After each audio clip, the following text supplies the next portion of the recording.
अब मैं जो भी नौजवान है, मेरे को नहीं पता कौन है, मैं चैलेंज करता हूं, अगर माँ का दूध पिया है ना, मैं कृपान पकड़ता हूं, वो भी कृपान पकड़ ले आके सामने। फिर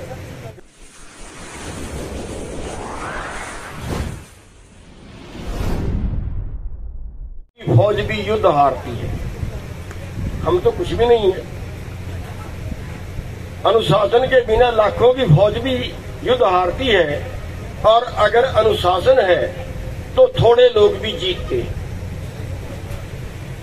लेकिन यहां हम कहते हैं रुक जाओ रुक जाओ रुक जाओ, वो कहते हैं ना, हम तो धरती अभी पलट देंगे।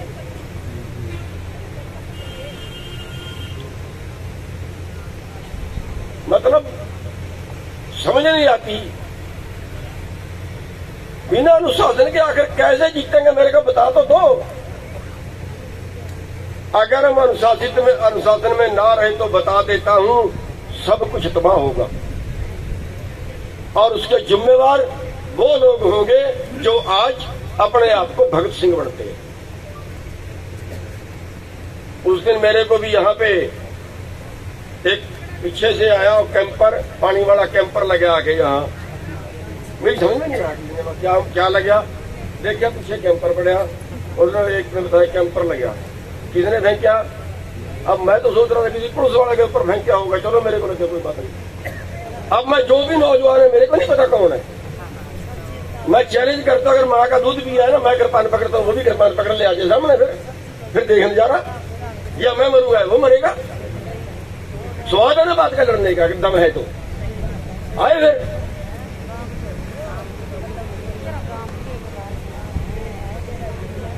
ये कोई तरीका इंसानियत है कोई? और मैं एक और भी बेनती करता हूं, मैंने बड़ी से ही बोला कि जो नौजवान अपने आप को भगत सिंह कहते हैं, हम उनको नेतृत्व क्यों नहीं दे देते? हम ही क्यों बड़े चौधरी बन रहे हैं भाई? हम उनको नेतृत्व दे दें कि आप नेतृत्व करो, हम पीछे लग जाते हैं।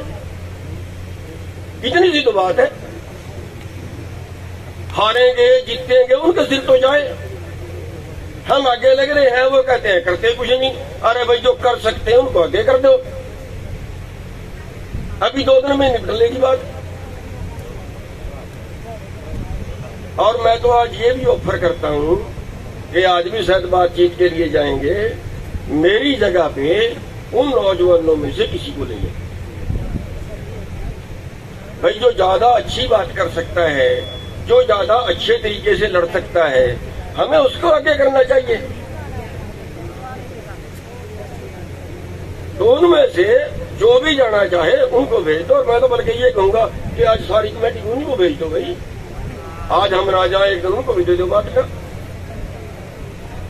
तो साथियों, मेरे कहने का मतलब ये है कि अगर हमने आंदोलन जीतना है, कोई एबीसी, कोई ये नहीं, कोई भी आंदोलन, कोई भी अगर हमारे में आपस में फूट है तो आंदोलन तुरंत बंद कर देना चाहिए। ये मैं बता देता हूं, मिट्टी पलीत करवाने से पहले बंद कर देना चाहिए, अगर कंट्रोल नहीं है, अगर फूट है,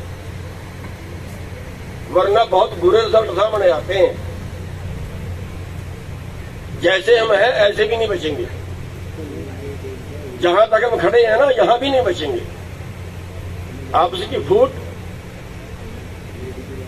जिन्हें सोने की लंका थी, कहते हैं 1 लाख उसके बेटे थे, 1.25 लाख उसके नाती थे। आपस की फूट में तो लंका नहीं छोड़ी, पर वो एक जंगल में रहने वाले आदमी ने हरा दिया, बंदरों की सेना ने हरा दिया। क्यों? क्योंकि उनके परिवार में फूट थी। फूट वाले कभी नहीं जीता करते।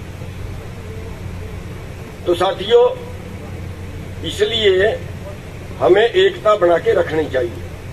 कोई दूसरा रास्ता नहीं है, कोई ना तो यहाँ किसी की चौधरी की लड़ाई है, ना यहाँ किसी की आमदन की लड़ाई है।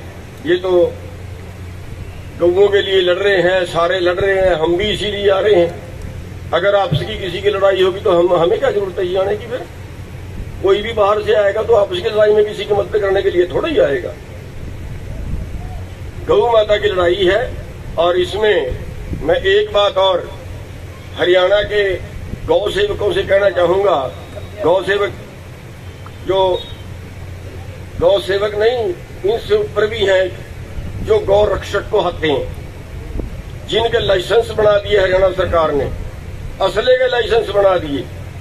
और क्या करते हैं, कई साल पहले की बात है, पिपली में एक गाड़ी पकड़वा दी, कई गायें थी उसमें।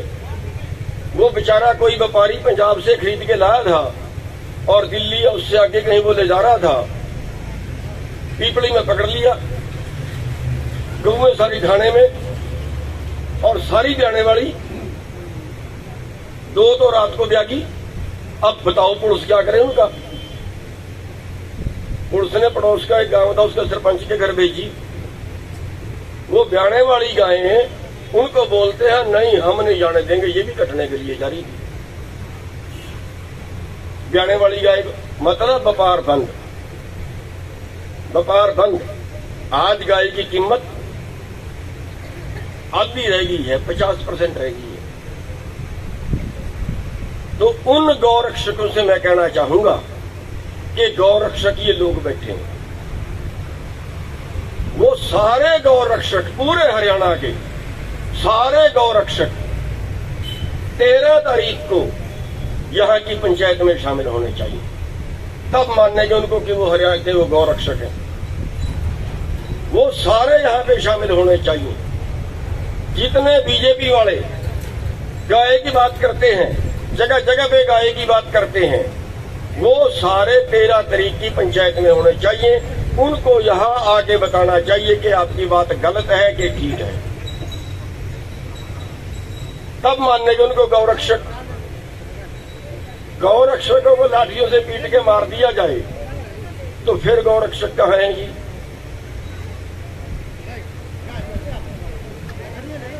तो साथियों, 13 तारीख के लिए देखिए, जिस तरफ आंदोलन जा रहा है वो आपकी संख्या के ऊपर निर्भर करेगा। अगर हमारी संख्या घटी तो उतनी सरकार हैवी, और अगर हमारी संख्या बढ़ी तो उतनी सरकार डाउन। 2 पलड़े हैं, एक पलड़े में सरकार है, एक पलड़े में आप लोग हो। अगर आपके पास जनता ज्यादा है तो आपका पलड़ा भारी, और अगर आपके पास जनता कम है तो फिर सरकार का पलड़ा भारी।